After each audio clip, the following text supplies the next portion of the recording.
Schématiquement, les experts prévoient une évolution en deux temps. La première évolution, disons vers la moitié du XXIe siècle, serait marquée, si on ne réagit pas, par une exacerbation de problèmes qui existent déjà, mais qui deviendront de plus grande ampleur, comme par exemple les effets sur l'alimentation, avec les actions, avec l'impact du climat sur la production de nourriture, aussi sur des vagues de chaleur, des accidents, mais aussi tout ce qui concerne la modification de cycles écologiques.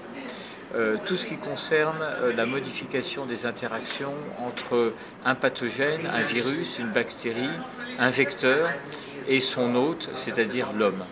Et ce qui est très bien montré, c'est comment des modifications climatiques vont modifier la capacité, par exemple, qu'a un moustique à transmettre un virus, la rapidité avec laquelle ce virus peut se multiplier au sein du moustique.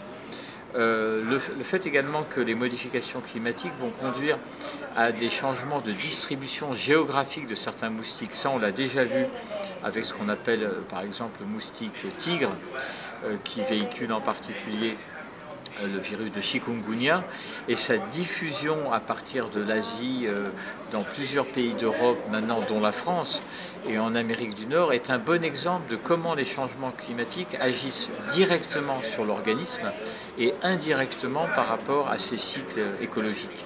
Alors ici, la température augmente au-delà des 2 degrés qu'on prévoit. Que va-t-il se passer? On va vers des catastrophes? Là, les prédictions sont très noires et il faut vraiment espérer qu'il y ait une réaction avant. Mais effectivement, dans un schéma dans un scénario qui a été analysé par un panel intergouvernemental sur les changements climatiques, si on arrivait à la fin du XXIe siècle vers des augmentations de température de 4 à 7 degrés, ce qui est énorme sur le globe, mais même 4 degrés, à ce moment-là, on se trouve dans une situation où, en plus de ce que je viens de décrire, on a des effets directs, par exemple l'incapacité de faire de l'exercice physique sans être protégé à l'extérieur, incapacité pour l'organisme de réellement avoir un équilibre entre les dépenses énergétiques et l'adaptation à la chaleur, des effets sur la santé mentale.